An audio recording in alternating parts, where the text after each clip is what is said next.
তখন সবেমাত্র মাধ্যমিক পরীক্ষা দিয়েছি, মাধ্যমিকের রেজাল্ট বেরিয়েছে এবং আজকের দিনের মতো সেই সময়েও প্রচলন ছিল ভালো রেজাল্ট করলে পুরস্কৃত করার।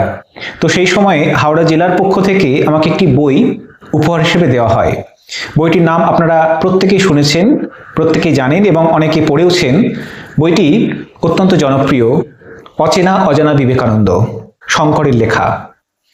আজ সাহিত্যিক মণিশঙ্কর মুখোপাধ্যায় মর্তলোক ছেড়ে বিদায় নিলেন এক না ফেরার দেশে। সাহিত্যিককে আমার অন্তরের শ্রদ্ধা জ্ঞাপন করি, তার আত্মার শান্তি কামনা করি। যখন এই বইটি আমার হাতে আসে, অচেনা অজানা বিবেকানন্দ, পড়তে পড়তে বিবেকানন্দকে নতুনভাবে চিনতে পারি, উপলব্ধি করতে পারি। এবং তখন সাহিত্যিক শঙ্করকে জেনেছিলাম বিবেকানন্দের জীবনী রচয়িতা হিসেবেই। তার যে আরও একটি পরিচয় রয়েছে, তিনি যে সাহিত্যিক, মৌলিক সাহিত্য তিনি রচনা করেছেন, সেই সম্পর্কে তখন আমার জ্ঞান ছিল না। ধীরে ধীরে তার সাহিত্য জগৎকে চিনলাম, জানলাম এবং তার প্রথম পরিচয়টা হয়েছে যখন আমি সত্যজিৎ রায়ের চলচ্চিত্র দেখলাম। সেই চলচ্চিত্র দেখার মধ্য দিয়ে ধীরে ধীরে সাহিত্যিক শঙ্করের সাহিত্য জগতের বিশালতাকে জানা, তার ব্যাপ্তিকে বোঝা।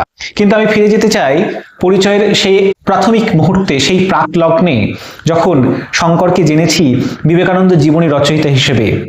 শঙ্করকে কেন এতটা ভালো লেগে গেছিল, তার লেখাকে কেন এতটা ভালো লেগে গেছিল? দেখুন, বিবেকানন্দের জীবনী গ্রন্থ তো কম রচিত হয়নি, বিবেকানন্দকে নিয়ে গবেষণামূলক গ্রন্থও কম রচিত হয়নি, কিন্তু সেই সমস্ত বই শঙ্করের লেখা বইয়ের মতো এতটা জনপ্রিয় কেন হলো না, কেন নয়? এই প্রশ্নটা আমাকে ভাবিয়েছে যে কেন শঙ্করের লেখা এই জীবনীমূলক গ্রন্থগুলো এতটা ব্যাপ্তি লাভ করেছে, এতটা জনপ্রিয়তা অর্জন করেছে, পরিচিতি লাভ করেছে, অথচ এই বইয়ের মধ্যে তিনি তো এমন কিছু প্রদান করছেন না যেটা আমাদের রুচির বাইরে, যেটা সেই সমস্ত মনীষীদের, মহাপুরুষদের জীবনকে লঘু করে দেখায়।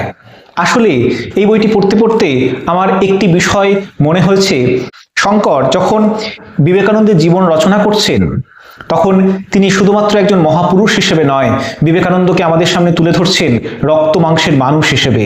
এমন একজন মানুষ যিনি বিদীর্ণ হন, একদিকে বৈরাগ্য এবং অন্যদিকে তার সংসারের প্রতি, মায়ের প্রতি কর্তব্যের টান, ভালোবাসার টান, এই দুইয়ের দ্বন্দ্বে বিদীর্ণ হন, একজন সাধারণ মানুষের মতন, একজন রক্ত মাংসের মানুষের মতন।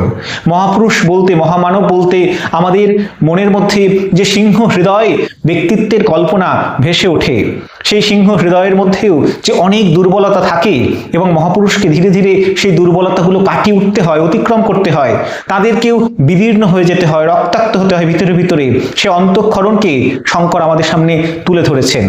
একটি অংশ আমি পড়ছি অচেনা অজানা বিবেকানন্দ থেকে, তাহলে আমরা বুঝবো যে শঙ্করের অনুসন্ধানের জায়গা আসলে কোনটি এবং কেন অচেনা অজানা বিবেকানন্দ বইটি আমাদের এত ভালো লাগে পড়তে। দেখুন, একটি ছোট্ট অংশ পড়ছি।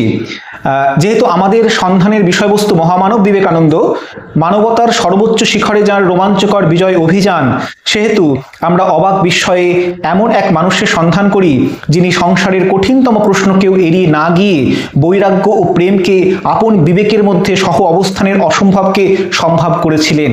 তাহলে শঙ্কর তার লেখার মধ্যে শুধুমাত্র গবেষণা লব্ধ বিষয়বস্তু তুলে ধরছেন না, শুধুমাত্র তথ্যকে তুলে ধরছেন না, তিনি বিবেকানন্দের জীবনের এমন এক সত্যকে তুলে ধরছেন যে জীবন মহামানবের জীবন হওয়া সত্ত্বেও একজন রক্ত মাংসের মানুষের জীবন।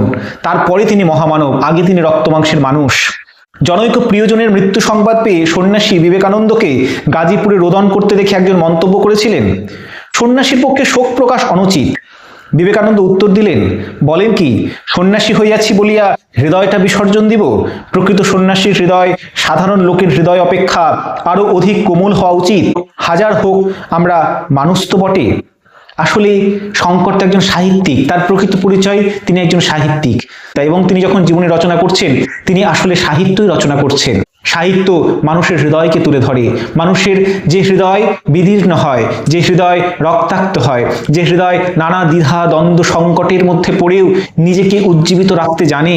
শঙ্কর যখন এই গ্রন্থ রচনা করছেন, তার মধ্যে সেই মানুষ বিবেকানন্দকে আমাদের সামনে তুলে ধরছেন। এবং দেখুন, তিনি স্পষ্টতই বলছেন যে বিবেকানন্দ যখন বিলু বা বীরেশ্বর বা নরেন্দ্রনাথ, তখনকার ছবিটা একটু চেনা না থাকলে পরবর্তী জীবনে মায়ের প্রতি, ভাইদের প্রতি, বোনদের প্রতি তার প্রবল টান এবং কর্তব্য করতে না পারার জন্য বিবেক দংশনকে ঠিক বুঝতে পারা কঠিন হতে পারে। এই বিবেক দংশন আমৃত্যু কতখানি তীব্র হয়ে উঠেছিল এবং মাতৃসেবায় আপাত ব্যর্থতাকে হৃদয়বান বিবেকানন্দের কেন পাপ মনে হয়েছে তাও আমরা খোলা মনে অনুসন্ধান করব। এই যে প্রবল টান, একদিকে সংসারের প্রতি তার টান এবং অন্যদিকে নিজের আদর্শের প্রতি তার দায়বদ্ধতা, এই দুয়ের মধ্যে যে টানাপোড়েন, যে বিবেক দংশন বিবেকানন্দের মধ্যে রয়েছে সেটা শঙ্কর তুলে ধরেছেন তার লেখার মধ্যে। সে কারণেই কিন্তু একজন সাধারণ মানুষ হিসেবে আমরা এই বইয়ের সঙ্গে, জীবনী গ্রন্থের সঙ্গে একাত্ম হতে পারি। শুধুমাত্র মহামানুষ হিসেবে আনন্দকে তুলে ধরছেন না, অনেকেই হয়তো বিবেকানন্দের জীবনী গ্রন্থ রচনা করেছেন, গবেষণালব্ধ বিষয় আমাদের সামনে তুলে ধরেছেন, কিন্তু শঙ্করের এই লেখার সঙ্গে আমরা একাত্ম হতে পারি। তার একাত্মতার জায়গাটা হচ্ছে এটাই, সেখানে বিবেকানন্দের বিবেক দংশনের জায়গাটা তিনি তুলে ধরছেন অত্যন্ত মানবিকভাবে, দরদের সঙ্গে এবং তথ্যনিষ্ঠ বস্তুনিষ্ঠতার সঙ্গে। একদিকে তিনি ইতিহাসকে যেমন মান্যতা দিচ্ছেন, অন্যদিকে তিনি জীবনকে মান্যতা দিচ্ছেন, হৃদয়কে মান্যতা দিচ্ছেন। আর এই দুয়ের সমন্বয় শঙ্করের লেখার মধ্যে ঘটেছে। অন্য আরেকদিন শঙ্করের রচিত সাহিত্যের আলোচনা নিয়ে আসবো। আজ শঙ্করের এই বিদায়ের বেলায় শঙ্করের রচনার সঙ্গে আমার প্রথম পরিচয়ের মুহূর্তটা আপনাদের সঙ্গে ভাগ করে নিলাম। সাহিত্যিক মণিশঙ্কর মুখোপাধ্যায়কে আবার আমার অন্তরের শ্রদ্ধা জ্ঞাপন করি। ঈশ্বর তার আত্মার মঙ্গল করুন।